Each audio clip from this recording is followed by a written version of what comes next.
morning, I want us to share the word of the Lord. Father, we pray as we hear your word, speak to us. In Jesus' name we pray. Amen.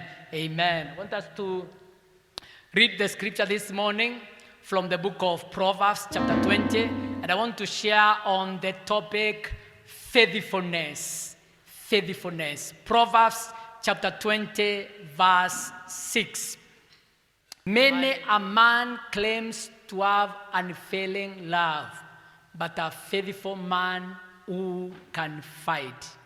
Wow, many a man claims to have unfailing love, but a faithful man who can fight. Praise the name of the Lord. Then Luke chapter 16 verse 10. Whoever can be trusted with very little can also be trusted with much.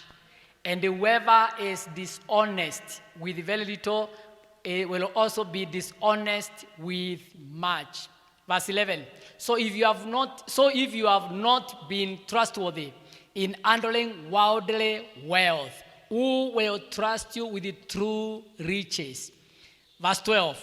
If you have not been trustworthy with someone else's property, who will give you a property of your own? Hallelujah. Praise the name of the Lord. Amen. Wow. Now, so we want to share on faithfulness. So Proverbs chapter 20 verse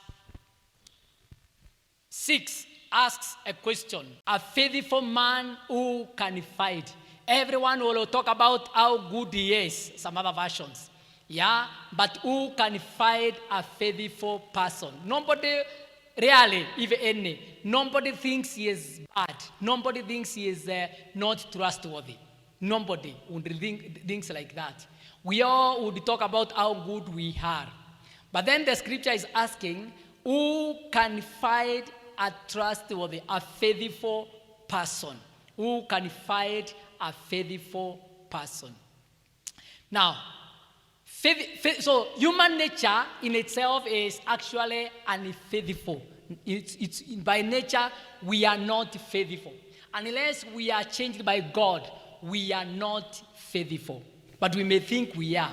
But the nature of human beings are not faithful. What does it mean to be faithful? A faithful person is consistent, trustworthy, loyal, dependable. If you are faithful, you are consistent. You are trustworthy. You are dependable. Somebody can depend on you. If you are a faithful employee in your place of work, it means you can be trusted. Yes. Another word for that, for faithfulness, is loyal. You are loyal. Yes, loyal to the organization. You are dependable. You can depend on you. It also means sincere. Being sincere. Not being hypocritical, not being an hypocrite. Yes. Not being, basically it means being who you are when even nobody can find out about you. In the book of Revelation chapter 3 verse 1, Revelation chapter 3 verse 1 talks about a church called Sardis. To the angel of the church in Sardis, write, these are the ones of him who owns the 7 spirits of God and the 7 stars. Listen to what the Lord says to this church. I know your deeds. You have a reputation of being alive, but you are dead. Now, I know your deeds. You have a reputation. What is a reputation? You have a name. People know you as good, being alive, but you are dead. Now, there are many of us who may have a good reputation. When people look at you, they think you are good. From the outside, you look very nice. Wow. Like now this morning, we are all in our, what we call Sunday best. We look very nice. So how dirty you are inside, nobody knows. And before the eyes of the Lord, before God knows inside. You may have a good reputation. So you may not be actually trustworthy. You may not be consistent. You may not be dependable. Yeah, you may not be sincere, and yet you may have, you may just look from outside, you have a good reputation. So, the angel writing to the church of Sunday says, the message is, I know your reputation, yeah? You have a good reputation. You look like you are good, but actually you are alive. You look like you are alive, but actually you are dead. Hallelujah. Faithfulness, I said, it means being sincere and not being hypocritical. Now, 3 things that can destroy our integrity or in our area of our integrity. Because really, faithfulness means being a man or a woman of integrity. But there are areas in which when our faithfulness or our integrity is questionable. When we get involved in lies, yeah, and deception. When we are liars, we are not sincere. We don't speak the truth. You cannot say someone is faithful if he or she is a liar. Wow. Do you know somebody who is a liar? Or could you be one? It's a question. Wow. May the Lord help us. Yeah, there are people who lie, and when he or she is lying, it's like it becomes part and parcel of you. You don't feel anything. You don't see like there's anything happening. Wow. Somebody said if you want to tell a good lie, I'm not teaching you to tell a good lie, but maybe it is for you to be careful when somebody lies to you. Somebody said in one of the ways of telling a good lie is, yeah, people who tell a good lie, one of the things they do is they tell believable lies. You don't just tell a lie that is out of completely outside. You tell a believable lie. For example, if mama is here, if I pick a lady here and I tell you your child is outside crying, calling you, and I know you have a child, most likely you are likely to believe it. Your child is calling you or something like that. But if I tell you, like the president is calling you outside here, you will not believe it. Yeah, you won't believe it. But if I tell you something that is a bit believable, you are likely to believe. Wow. Another method of telling a good lie. I'm not giving you these tips for you to become a good liar. I'm telling you how not to become a liar, but it's good for you also to know how good lies can be. Another thing is, tell a believable lie. What other thing? Something else, tell truth sometimes. Tell truth sometimes. So tell truth sometimes. When you tell truth sometimes, nobody can easily get you as a liar. Tell truth sometimes. Then, of course, another thing is mix truth with the half truth. Speak some half truths. Sometimes speak lies. Sometimes tell the truth. You can't easily be found. It will take a bit of time for you to be known that you are a liar. Wow. May God help us not to be liars. Yes. May you not be a liar. And you have a challenge in lying. You need to work on it. You need to actually know I have a challenge. Actually, I have this weakness and I need to work on myself. Praise the name of the Lord. So lies and deception, disloyalty, and also the area of immorality. Yeah, all those areas of immorality, areas of being disloyal. You are not dependable in your place of work. All those areas show our unfaithfulness. Amen. Good. Another point, I don't know which point. Maybe we can get let's call that point 1 or point 2. Good. Our faithfulness to God is tested when we gain money, power, and opportunities. When we gain money, when we in the area of handling money, yes, in the area of opportunities that we have, or power, then our faithfulness is tested. Faithfulness is tested. In Luke chapter 16, verse 10, we find faithfulness is required in 3 areas. Luke 16:10, where we read, faithfulness is required in 3 areas. Number 1, it's required in handling little things, small things. Even when we don't have many things, when we don't have, just in small things. So when you find someone who can lie, give, in small areas, small lies, that is a potential big liar. Yeah, if you can steal some small little money, something small, just little, something small. Wow, that is dangerous. That shows there's something serious about that. Yes. So in handling little money, little things. So Luke chapter 16, verse 10. Whoever can be trusted with very little can also be trusted with much. Whoever is dishonest with very little will also be dishonest with much. So small things, whatever you may call small. Somebody say it, listen to this statement. Small things are small things. But faithfulness in small things is a big thing. Small things are small things, but faithfulness in small things is a big thing. That's why we say, even in the area of our giving or paying our tithes, yeah, you don't say, I will not pay my tithes because I don't have a lot. You become faithful in the little you have. If you are not able to pay your tithe when you have little, when you have 5,000 shillings. If somebody gives you, if you have 5,000 shillings and you are strong, actually let's even say 1,000 shillings. You get 1,000 shillings and you find it difficult to tithe 100 shillings. Yeah. Then when you get 10,000 shillings, you will find it more difficult to tithe 1,000 shillings. Wow. What about when it comes to 100,000? What is the tithe of 100,000? It's 10,000. Yeah. So if you are not able to give 1,000 shillings out of 10,000, it is going to be difficult, actually, for you to give 10,000 shillings when you have 100,000 shillings. When you have 1 million, you earn 1 million shillings. What is the tithe of 1 million shillings? What is the tithe of 1 million? Hey, I can't hear you. What is the tithe of 1 million? 100,000 shillings. Yeah. So we say in tithing, the higher you go, the hotter it becomes. Wow. So if you are not faithful in small things. So faithfulness in small things is very important. Small things.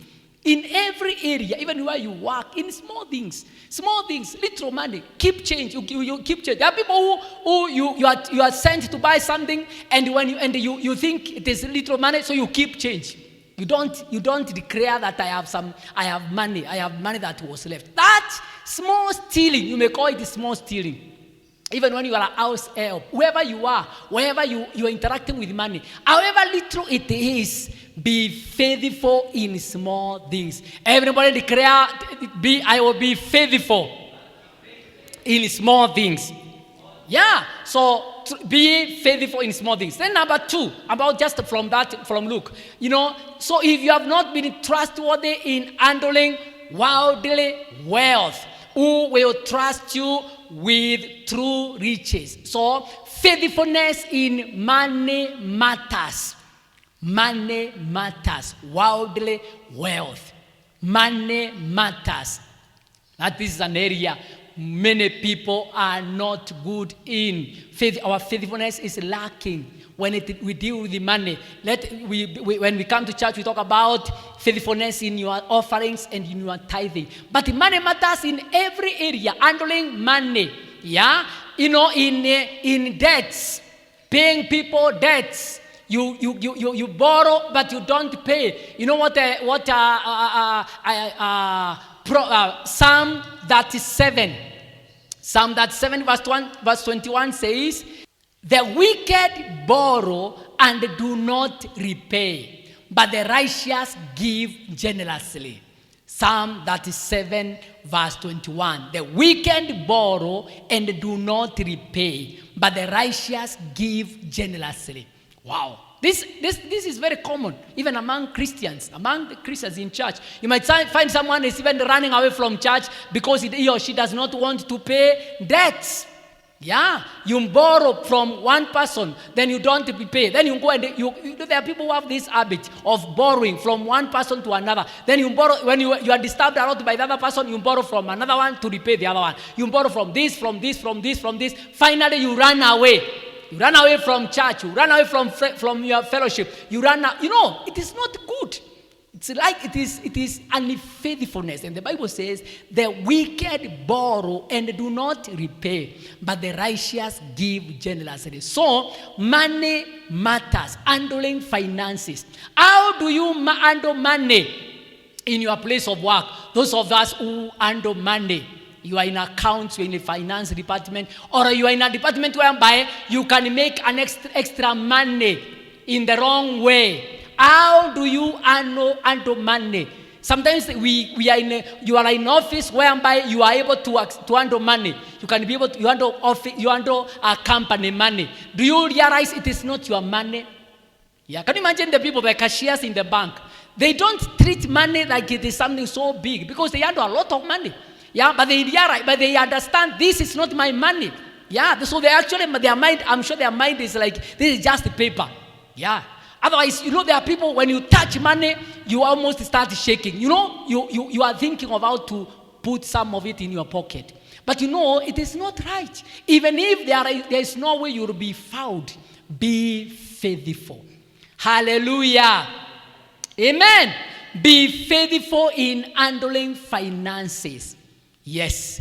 Be faithful in handling finances. Sometimes some of you are given what is called interest.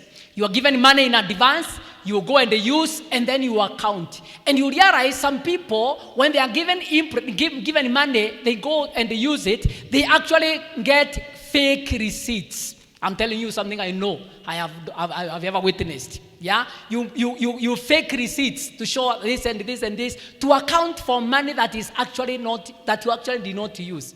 Yeah, so that you can make some money. But you see, it is not right. It is not right. It is not right. Wow. There are people who are in the scriptures, there is some people who were told there was no need for accounting because they were actually very faithful. They were faithful. Let's look at 2 Kings chapter 22. They go up to Hilkiah the high priest and they have him get ready the money that has been brought into the temple of the Lord, which the doorkeepers have collected from the people. Have them entrusted to them. Yeah, appointed to supervise the work on the temple, and have these men pay the workers who repair the temple, the carpenters, the builders, the mansions. Also have them purchase timber and dressed stone to repair. Listen to verse 7. But they need not account for the money entrusted to them because they are acting faithfully. Wow. This cannot be said to many of us. Yeah. That these people did not even need to account as such because they were acting faithfully. Wow. Can you imagine? Can your boss where you are, can someone trust you with the money until the person says, even if you don't give accounts, I trust what you are saying. I trust that you finished all the money that you had. You have used all of it. My small experience is that in most cases, in most offices, if you are not asked to account, you would account only if you are accounting to claim more. Wow. If you are given some money to go and use. So when you go and use and you realize and you use more, or somehow you use your money, now you want to come and give an accounting of how it was used. But then you realize when you go and you're given money and you don't use all of it, umebakisha, you have some money to refund. You don't want to bring accounting. You don't want to explain how you spent it because you don't want to bring back the receipt, the change. That is lack of faithfulness. So faithfulness in money matters. It's very important. It's a very crucial area. Be faithful in area of finances. Wow. Praise the name of the Lord. Yeah, do not be greedy when it comes to handling money. Just be satisfied with your salary. If you have an area, you are in a position whereby you can be bribed. Yeah, to give some favor. You can make some extra money by being bribed, by receiving a bribe. You can make money that is not straight. It's not proper money. It's not clean money. You are doing some underground, some under the table deals. Please stop it. Yeah, you'd rather have little, just a little you have, and with the blessings of God, rather than being a rich person and yet those riches are not blessed.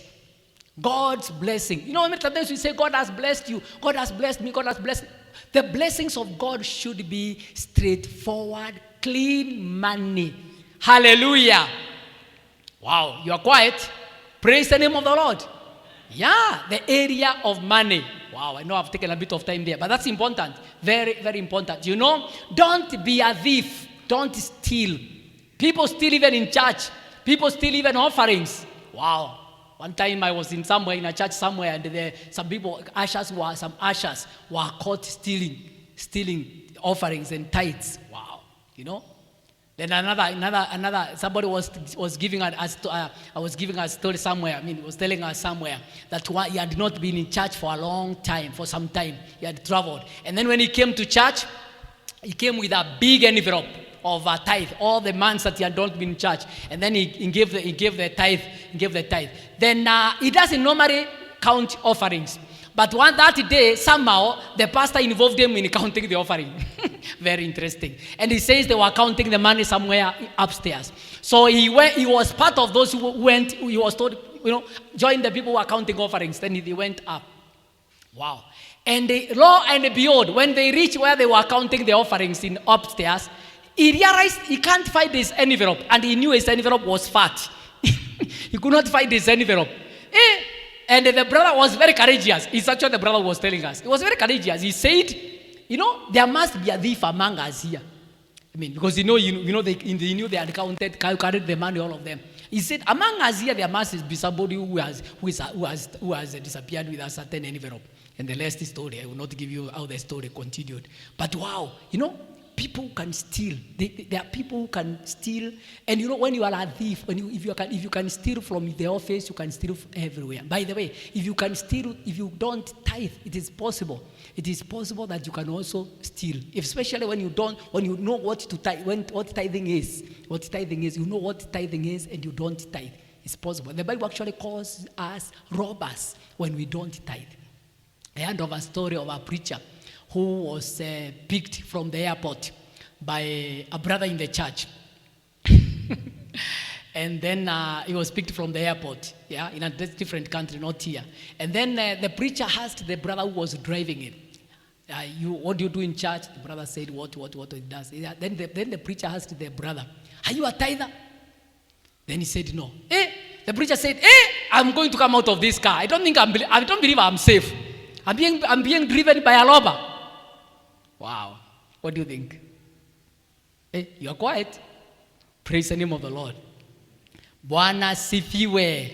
Faithfulness in money matters. The other area you need to be faithful in, just from that scripture, is faithfulness in handling someone else's property. Luke chapter 16, verse 10. Verse 12, if you have not been trustworthy in handling someone else's property, who will give you property of your own? Yes. So faithfulness means you be faithful in handling the property of someone else's property. It's not your property. But because you are a faithful brother, faithful sister, you handle it like it is yours. Wow. Says, if you have not been trustworthy in handling someone else's property, who will give you property of your own? So be faithful in handling someone else's property. It's like you are employed. Be faithful in that job, even if it's not yours. And you know what will happen? God will bless you with your job one time. Yeah. And I'm sure all of us, if you are an employer, you would always like all your employees to be faithful. Is that not true? Isn't it? Yeah. So the same way you would want, if you are of your own company, you are running your own company, you would like all the workers to faithfully, you wouldn't want anybody to steal from you. The same thing, then you need to practice it. Practice faithfulness in handling someone else's property. Practice faithfulness in handling someone else's job, and God will bless you. Amen. Amen. Wow, faithfulness. Hallelujah.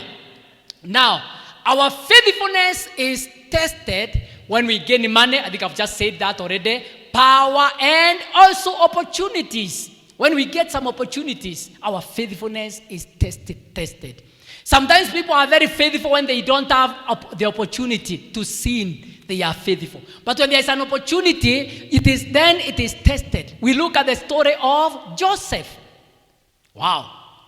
Joseph, in the book of Genesis chapter 39, Joseph was tested to sleep with Potiphar's wife. But the man was a man who feared God. Genesis 39 verse 2. The Lord was with Joseph and he prospered. And they lived in the house of the Egyptian master. When his master saw that the Lord was with him and that the Lord gave him success in everything he did, he prospered, Joseph found favor in his eyes and he became his attendant. Potiphar put him in charge of the household. He entrusted him to his care everything he owned. From that time he put him in charge and all that. So Joseph was left in the care. Let me look at, let's get to verse 7. After a while, his master's wife took notice of him. Come to bed with me. Listen to verse 8 and 9. A faithful man. A man who has an opportunity to sin, but he refuses to sin. Some people, they may not be that good. It's only that they have not had the opportunity. But for Joseph, though the opportunity came, he said no. Listen to verse Genesis 39, verse 8 and 9. But he refused. With me in charge, he told her, my master does not concern himself with anything in this house. Everything he owns, he has entrusted in my care. Wow. Listen to verse 9. And this man says, Joseph, no one is greater in this house than I am. My master has withheld nothing from me except you, because you are his wife. How then could I do such a wicked thing and sin against God? Wow. Some people would have said it's an opportunity. It's a good opportunity. Some people would have said, I don't know that somebody would have said God has provided. Wow. But for Joseph, and some people would have said, I will not be found out. If anything, it is the king's, it's the king. It's the king's, it's the Potiphar's wife. She's the one who has called me. I'm not, all that. But the man refused, and you can read the story of Joseph. Can you imagine if he agreed to sleep with that woman? His life would have ended there. He would never have become there. He would never have gone to prison. He would never have become the prime minister. Yeah. If you read the story of Joseph. Yeah. But because of being faithful and saying, you are his wife, I cannot do such a wicked thing. Not sin against your husband or anybody else. How can I do such a wicked thing and sin against God? That brings me to the point ya kwamba, when we have the fear of God, we'll be faithful. Yes, when we fear God, not fearing men. Yeah, you'll have opportunities to steal money. You'll have opportunities to make more money. You'll have opportunities to do this and the other. You have opportunity to be unfaithful in terms of out of your home, married people and unmarried, all of us, you have opportunities. But when you fear God, you'll be saying, how can I do such a wicked thing and sin against God? Hallelujah. Wow.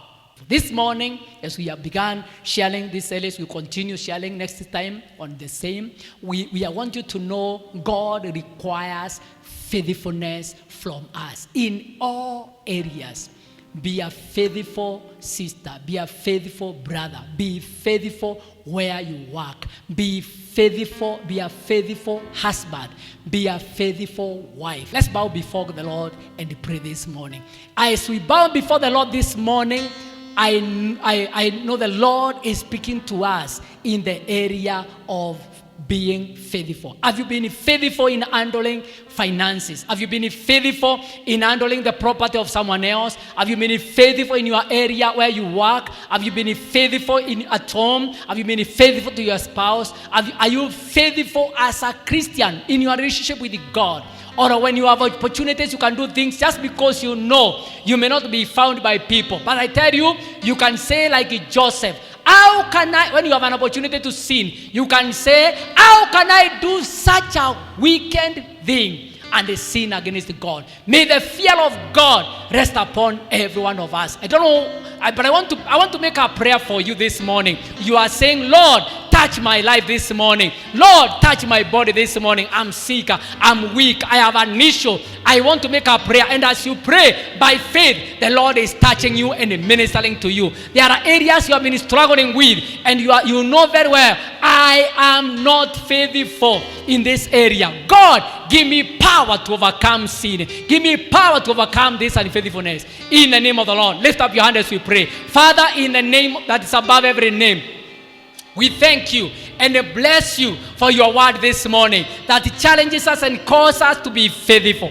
Help all of us, oh God, whatever area of life, wherever we are, to be faithful. And may the fear of God guide us and direct us. Sometimes we have opportunities to deal with the money, opportunities to interact with the people of the opposite sex. Opportunities, many areas. Our Father and our God, may we be found faithful, regardless of whether people are there or not. We thank you and we bless you. I pray this morning for those that are not feeling well. I declare, if you are sick in your body, may the Lord touch you and heal you in Jesus' name. I pray for those that have needs in other areas, whatever need you have. Lord, I pray that in the name of Jesus Christ, you who is our provider, you who performs miracles, may you perform a miracle this morning. May you receive your miracle, my brother. May you receive your miracle, my sister. May the Lord touch you supernaturally. In the name of Jesus Christ we pray. Tunasema amen. Give a big clap to the Lord this morning. Amen. Before we close, could you be with us and you are not born again? I don't think I want to, let me not assume. You are here, you are not born again. You are not saved. Or you are saved and you backslid. You want to come back to Jesus. Please lift up your hand wherever you are. I make the final the prayer with you, a short prayer with you. Is there someone like that in our midst? Could you be with us? You don't know Jesus as Lord and Savior? Okay. I can't see someone like that. May the Lord bless you. May the Lord hear your prayers. May you see the faithfulness of God as you purpose to be faithful in your area. Say amen, amen, amen. Hallelujah. Give a clap to the Lord. Let's